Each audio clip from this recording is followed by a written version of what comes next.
ರಾಜ್ಯ ಸರ್ಕಾರದ ಕಡೆಯಿಂದ ಪ್ರತಿಯೊಬ್ಬ ಗೃಹಲಕ್ಷ್ಮಿಯರಿಗೆ ಭರ್ಜರಿ ಗುಡ್ ನ್ಯೂಸ್ ಬಂದಿದೆ. ಹೌದು ಸ್ನೇಹಿತರೆ, ಇವತ್ತ ಜುಲೈ 11ನೇ ತಾರೀಕು ಶುಕ್ರವಾರ ಪ್ರತಿಯೊಬ್ಬ ಗೃಹಲಕ್ಷ್ಮಿಯರಿಗೆ ಭರ್ಜರಿ ಸಿಹಿ ಸುದ್ದಿ.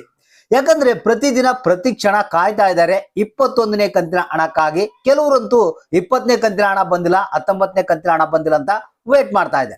ಸೊ ಕೊನೆಗೂ ಲಕ್ಷ್ಮೀ ಹೆಬ್ಬಾಳ್ಕರ್ ಅವರೇ ಸಿಹಿ ಸುದ್ದಿಯನ್ನ ಕೊಟ್ಬಿಟ್ರು. ಹೌದು ಸ್ನೇಹಿತರೆ, ಇನ್ ಮುಂದೆ ನೀವು ಕಾಯುವಂತ ಅವಶ್ಯಕತೆ ಇಲ್ಲ. ನೇರವಾಗಿ ಇವತ್ತಿನಿಂದ ನಿಮ್ಮ ಖಾತೆಗಳಿಗೆ ಈ ಒಂದು 21ನೇ ಕಂತಿನ ಹಣ ಜಮಾ ಆಗ್ತಾ ಇದೆ. ಇದು ಒಂದೇ ಅಲ್ಲ, ಪೆಂಡಿಂಗ್ ಹಣ ಕೂಡ ನಿಮ್ಮ ಖಾತೆಗಳಿಗೆ ಜಮಾ ಆಗ್ತಾ ಇದೆ. ಹಾಗಾದ್ರೆ ಇದ್ರ ಬಗ್ಗೆ ಹೆಚ್ಚಿನ ಒಂದು ಮಾಹಿತಿಯನ್ನ ತಿಳಿಸ್ಕೊಡ್ತಾ ಇದೀನಿ. ಯಾಕಂದ್ರೆ ಇದೀಗ ಬಂದಿರುವಂತ ಒಂದು ಹೊಸ ಅಪ್ಡೇಟ್ ಖುದ್ದಾಗೆ ಲಕ್ಷ್ಮೀ ಹೆಬ್ಬಾಳ್ಕರ್ ಅವರೇ ಅನೌನ್ಸ್ ಮಾಡಿರುವಂತದ್ದು. ಯಾಕಂದ್ರೆ ಬಹಳಷ್ಟು ಮಂದಿ ರಾಜ್ಯ ಸರ್ಕಾರದ ವಿರುದ್ಧ ಆಕ್ರೋಶವನ್ನ ವ್ಯಕ್ತಪಡಿಸ್ತಾ ಇದ್ದಾರೆ.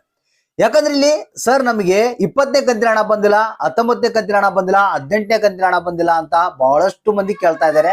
ಕೆಲವರಂತೂ 20ನೇ ಕಂತಿನ ಹಣ ಪಡೆದಂತವ್ರು 21ನೇ ಕಂತಿನ ಹಣ ಯಾಕೆ ಬಂದಿಲ್ಲ ಸರ್, ಬಿಡುಗಡೆ ಆಗುತ್ತೆ ಅಂತ ಹೇಳಿದ್ರಲ್ಲ, ಯಾಕೆ ಬಿಡುಗಡೆ ಆಗಿಲ್ಲ ಅಂತ ಕೇಳ್ತಾ ಇದ್ದಾರೆ. ಜನರು ಏನಪ್ಪಾ ಅಂತಂದ್ರೆ ಸರಿಯಾಗಿ ಹಣವನ್ನ ಬಿಡುಗಡೆ ಮಾಡಿ, ಇಲ್ಲಂದ್ರೆ ಗ್ಯಾರಂಟಿಗಳನ್ನ ಬಂದ್ ಮಾಡಿಬಿಡಿ, ನಮಗೇನು ಅವಶ್ಯಕತೆ ಇಲ್ಲ ಅಂತ ಹೇಳ್ತಾ ಇದ್ದಾರೆ ನೇರವಾಗಿ.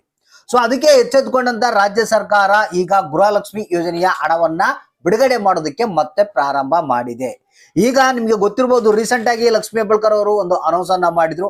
ನಾವು ಮೇ ತಿಂಗಳದ್ ಮಾತ್ರ ಬಾಕಿ ಇದೆ, ಹಣವನ್ನ ಕೊಡ್ಬೇಕಂತ ಕೇಳ್ತಾ ಇದ್ರು. ಅಂದ್ರೆ ಉಳಿದಿದ್ದೆಲ್ಲ ಕೊಟ್ಟಿದೀವಿ ನಾವು, ಅಂದ್ರೆ ಏಪ್ರಿಲ್ ತಿಂಗಳದ್ ಬಂದಿದೆ, ಮಾರ್ಚ್ ತಿಂಗಳದ್ ಬಂದಿದೆ ಅಂತ ಹೇಳ್ತಾ ಇದ್ರು.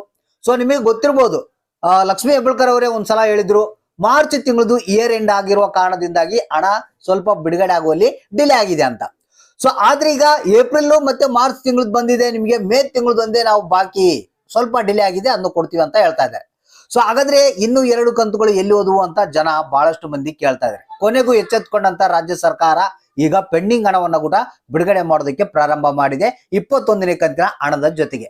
ಇದ್ರ ಜೊತೆಗೆ ಅತಿ ಶೀಘ್ರದಲ್ಲೇ 27ನೇ ಕಂತಿನ ಹಣ ಕೂಡ ಬಿಡುಗಡೆ ಆಗುತ್ತೆ. ಅದ್ರ ಬಗ್ಗೆನೂ ಹೊಸ ಅಪ್ಡೇಟ್ ನಿಮ್ಗೆ ಗೊತ್ತಿರ್ಬೋದು. ಅಮೌಂಟ್ ಈಗಾಗಲೇ ರಾಜ್ಯ ಸರ್ಕಾರ ಫಂಡ್ ಅನ್ನ ಟ್ರಾನ್ಸ್ಫರ್ ಮಾಡಿದೆ. ಸೊ ಅದ್ರ ಬಗ್ಗೆನೂ ಸಿಹಿ ಸುದ್ದಿ ಬಂದಿದೆ. ಸೊ ಹಾಗಾದ್ರೆ ಬನ್ನಿ ಹೆಚ್ಚಿನ ಒಂದು ಮಾಹಿತಿಯನ್ನ ನಿಮ್ಗೆ ತಿಳಿಸ್ಕೊಡ್ತಾ ಇದೀನಿ. ಇವತ್ತಾದ್ರೂ ಕೊನೆಗೆ ನಿಮ್ಗೆ 21ನೇ ಕಂತಿನ ಹಣ ಬಿಡುಗಡೆ ಆಗ್ತಾ ಇದೆ. ಯಾವ ಜಿಲ್ಲೆಗಳಿಗೆ ಬರ್ತಾ ಇದೆ, ಯಾರ್ಯಾರಿಗೆ ಬರ್ತಾ ಇದೆ, ಪೆಂಡಿಂಗ್ ಹಣ ಎಷ್ಟು ಬಿಡುಗಡೆ ಆಗ್ತಾ ಇದೆ, ಎಲ್ಲ ಒಂದು ಕಂಪ್ಲೀಟ್ ಆದಂತ ಮಾಹಿತಿಯನ್ನ ನಿಮ್ಗೆ ತಿಳಿಸ್ಕೊಡ್ತೀನಿ. ವಿಡಿಯೋನ ಪೂರ್ತಿಯಾಗಿ ನೋಡಿ, ಆದಷ್ಟು ಮಂದಿಗೆ ಈ ಒಂದು ಮಾಹಿತಿಯನ್ನ ಶೇರ್ ಮಾಡಿ. ನೋಡಿ, ಇದೀಗ ಬಂದಿರುವಂತ ಹೊಸ ಅಪ್ಡೇಟ್ ಪ್ರಕಾರ ಖುದ್ದಾಗೆ ಲಕ್ಷ್ಮೀ ಹೆಬ್ಬಾಳ್ಕರ್ ಅವರೇ ಮಾಹಿತಿಯನ್ನ ಕೊಟ್ಟಿರುವಂತದ್ದು. ಯಾರಿಗೆ ಗೃಹಲಕ್ಷ್ಮಿ ಯೋಜನೆಯ ಹಣ ಪೆಂಡಿಂಗ್ ಇದೆ, ಅದೇ 20ನೇ ಕಂತಿನ ಹಣ ಆಗಿರ್ಬೋದು, 19ನೇ ಕಂತಿನ ಹಣ ಆಗಿರ್ಬೋದು, 18ನೇ ಕಂತಿನ ಹಣ ಆಗಿರ್ಬೋದು, ಇವು ಕೆಲವೊಂದು ಟೆಕ್ನಿಕಲ್ ಎರರ್ಸ್ ಲಿಂದ ಕೆಲವರಿಗೆ ಪೆಂಡಿಂಗ್ ಇತ್ತಂತೆ. ಸೊ ಅದನ್ನ ಖುದ್ದಾಗೆ ಲಕ್ಷ್ಮೀ ಹೆಬ್ಬಾಳ್ಕರ್ ಅವರು ಮುಂದೆ ನಿಂತ್ಕೊಂಡು ಯಾರ್ಯಾರಿಗೆ ಹಣ ಹೋಗಿಲ್ಲ, ಅವ್ರದ್ದು ಏನ್ ಪ್ರಾಬ್ಲಮ್ ಅಂತ ನಿಂತ್ಕೊಂಡು ಸಾಲ್ವ್ ಮಾಡಿ ಈ ಒಂದು ಪೆಂಡಿಂಗ್ ಹಣವನ್ನ ರಿಲೀಸ್ ಮಾಡಿದಾರಂತೆ. ಹೌದು ಸ್ನೇಹಿತರೆ, ಈಗಾಗಲೇ ಡಿಬಿಟಿ ಪುಷ್ ಆಗಿದೆ. ನಿಮ್ಮ ಖಾತೆಗಳಿಗೆ ಪೆಂಡಿಂಗ್ ಹಣ ಬರೋದೊಂದೇ ಬಾಕಿ. ಇಲ್ಲಿ ಕೆಲವರಿಗೆ 18, 19, 20ನೇ ಕಂತಿನ ಹಣ ಕೂಡ ಬರುವಂತ, ಒಟ್ಟಿಗೆ ಬರುವಂತ ಸಾಧ್ಯತೆ ಇದೆ. ಇವತ್ತಿನಿಂದನೇ ಈ ಒಂದು ಹಣ ಪೆಂಡಿಂಗ್ ಹಣ ಕೂಡ ರಿಲೀಸ್ ಆಗ್ತಾ ಇದೆ. ಸೊ ಅದ್ರ ಜೊತೆಗೆ 21ನೇ ಕಂತಿನ ಹಣದ ಒಂದು ಏನಪ್ಪಾ ಅಂತಂದ್ರೆ ಯಾಕೆ ಈ ಬಿಡುಗಡೆ ಆಗಿಲ್ಲ, ಯಾಕಂದ್ರೆ ನಿಮಗೆ ಗೊತ್ತಿರ್ಬೋದು, ಈಗ ಕಳೆದ ಒಂದು ವಾರದಿಂದ ಇವತ್ತು ಬಿಡುಗಡೆ ಆಗುತ್ತೆ, ನಾಳೆ ಬಿಡುಗಡೆ ಆಗುತ್ತೆ ಅಂತ ಹೇಳ್ತಾನೆ ಇದ್ರು. ಸೊ ಇಲ್ಲಿ ರಾಜ್ಯ ಸರ್ಕಾರ ಆಗಿರ್ಬೋದು, ಮಹಿಳಾ ಮತ್ತು ಮಕ್ಕಳ ಕಲ್ಯಾಣ ಅಭಿವೃದ್ಧಿ ಇಲಾಖೆಯ ಸಚಿವಾದಂತಹ ಲಕ್ಷ್ಮೀ ಹೆಬ್ಬಾಳ್ಕರ್ ಆಗಿರ್ಬೋದು, ಒಂದಲ್ಲ ಒಂದು ರೀತಿಯಲ್ಲಿ ಮಾಹಿತಿ ಕೊಡ್ತಾ ಇರ್ತಾರೆ. ಆದ್ರೆ ಅದು 100% ನಿಜ ಅಲ್ಲ, ಇದು ನಿಮಗೆ ಗೊತ್ತಿರುವಂತ ವಿಚಾರ. ಯಾಕಂದ್ರೆ ಇವತ್ತು ಬಿಡುಗಡೆ ಮಾಡ್ತೀವಪ್ಪ ಹಣ ನಾವು ಅಂತಂದ್ರೆ ಜನರ ಖಾತೆಗೆ ಬರೋದು ಒಂದು 10 ದಿನ ಆಗ್ಬಹುದು, ಒಂದು ವಾರ ಆಗ್ಬಹುದು. ಸೊ ಈ ರೀತಿಯಾಗಿ ಪ್ರೋಸೆಸ್ ಅನ್ನ ಮಾಡ್ತಾ ಇದಾರೆ. ಯಾಕಂದ್ರೆ ಇದಕ್ಕೆ ಮೇನ್ ಕಾರಣ ಏನಂದ್ರೆ ಬಂಡವಾಳದ ಕೊರತೆ. ಸೊ ಇವಾಗ ನಮಗೆ ಬಂದಿರುವಂತಹ ಮಾಧ್ಯಮಗಳ ವರದಿ ಪ್ರಕಾರ ಇವತ್ತ ಜುಲೈ 11ನೇ ತಾರೀಕು ಶುಕ್ರವಾರ, ಹೌದು ಸ್ನೇಹಿತರೆ, ಬೆಳಿಗ್ಗೆ 11:30ಕ್ಕೆ ನಿಮ್ಮ ಖಾತೆಗಳಿಗೆ 21ನೇ ಕಂತಿನ ಹಣ ಬಿಡುಗಡೆ ಆಗುತ್ತೆ ಅಂತ ಹೇಳಿದ್ದಾರೆ.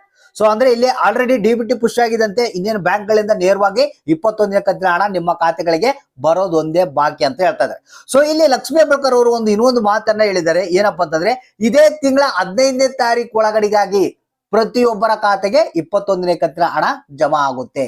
ಅಂದ್ರೆ ಇವತ್ತಿನಿಂದ ಪ್ರಾರಂಭ ಆಗಿ 15ನೇ ತಾರೀಕು ಒಳಗಡೆಗಾಗಿ ಈ ಒಂದು ಎಲ್ಲಾ ಹಣ ಗೃಹಲಕ್ಷ್ಮಿಯರ ಖಾತೆಗೆ ಜಮಾ ಆಗುತ್ತೆ. 21ನೇ ಕಂತಿನ ಹಣ ಆಗಿರ್ಬೋದು, ಮತ್ತೆ ಪೆಂಡಿಂಗ್ ಹಣ ಆಗಿರ್ಬೋದು, ಇವೆಲ್ಲ ಜಮಾ ಆಗುತ್ತೆ. ಮತ್ತೆ 15ನೇ ತಾರೀಕು ನಂತರ ನಿಮಗೆ 22ನೇ ಕಂತಿನ ಹಣದ ಒಂದು ಪ್ರಾಸೆಸ್ ಪ್ರಾರಂಭ ಆಗುತ್ತೆ ಅಂತ ಹೇಳಿದ್ದಾರೆ. ಹೌದು ಸ್ನೇಹಿತರೆ, ಯಾಕಂದ್ರೆ ಅದು ಕೂಡ ಲೀಸ್ಟ್ ಅನ್ನ ರೆಡಿ ಮಾಡಿ ಒಂದು ಮಹಿಳಾ ಮತ್ತು ಮಕ್ಕಳ ಕಲ್ಯಾಣ ಅಭಿವೃದ್ಧಿ ಇಲಾಖೆಗೆ ತಾಲೂಕ್ ಪಂಚಾಯತ್ಗಳು ಕಳಿಸಿವೆ. ಸೊ ಅದು ಕೂಡ ರೆಡಿ ಮಾಡ್ತಾ ಇದ್ದಾರೆ. ಮೊದಲು ಈ ಒಂದು 21ನೇ ಕಂತಿನ ಹಣ ಮತ್ತೆ ಪೆಂಡಿಂಗ್ ಹಣವನ್ನ ಕಳಿಸ್ಬೇಕಂತೇಳಿ ಪ್ಲಾನ್ ಮಾಡಿಕೊಂಡಿದೆ. ಸೊ ಹಾಗಾದ್ರೆ ಇವತ್ತಿನಿಂದ ಏನಿದೆ ನಿಮ್ಗೆ ಶುಕ್ರವಾರ ಗೃಹಲಕ್ಷ್ಮಿಯರ ಖಾತೆಗೆ ಪ್ರತಿಯೊಬ್ಬರಿಗೂ ಹಣ ಜಮಾ ಆಗೋದಕ್ಕೆ ಪ್ರಾರಂಭ ಆಗುತ್ತೆ. ಕೆಲವ್ರಿಗೆ 4,000, ಕೆಲವ್ರಿಗೆ 6,000, ಕೆಲವ್ರಿಗೆ 2,000 ಈ ರೀತಿಯಾಗಿ ಹಣ ಬರುವಂತ ಸಾಧ್ಯತೆ ಇದೆ. ಜಸ್ಟ್ ಅಕೌಂಟ್ ಅನ್ನ ಚೆಕ್ ಮಾಡ್ತಾರೆ. ಇಂಥ ಜಿಲ್ಲೆಗಳಿಗೆ ಬರುತ್ತಂತೆ ಏನು ಮಾಹಿತಿ ಕೊಟ್ಟಿಲ್ಲ. ಆದ್ರೆ 21 ಪೆಂಡಿಂಗ್ ಹಣವನ್ನ ಬಿಡುಗಡೆ ಮಾಡ್ತಾ ಇದೀವಿ ಅಂತ ಹೇಳಿದ್ದಾರೆ. ಸೊ ಅಕೌಂಟ್ ಅನ್ನ ಚೆಕ್ ಮಾಡ್ತಾ ಇರಲಿ. ಯಾವುದೇ ಕ್ಷಣದಲ್ಲಿ ನಿಮ್ಮ ಖಾತೆಗಳಿಗೆ ಹಣ ಬರ್ಬೋದು. ಯಾರಿಗೆ ಹಣ ಬಂತು, ಯಾರಿಗಿಲ್ಲ, ಯಾವ ಜಿಲ್ಲೆಗೆ ಬಂದಿದೆ, ಯಾವ ಜಿಲ್ಲೆಗೆ ಬಂದಿಲ್ಲ ಅನ್ನೋದನ್ನ ತಪ್ಪದೇ ನಮಗೆ ಕಮೆಂಟ್ ಮಾಡಿ ತಿಳಿಸಿ.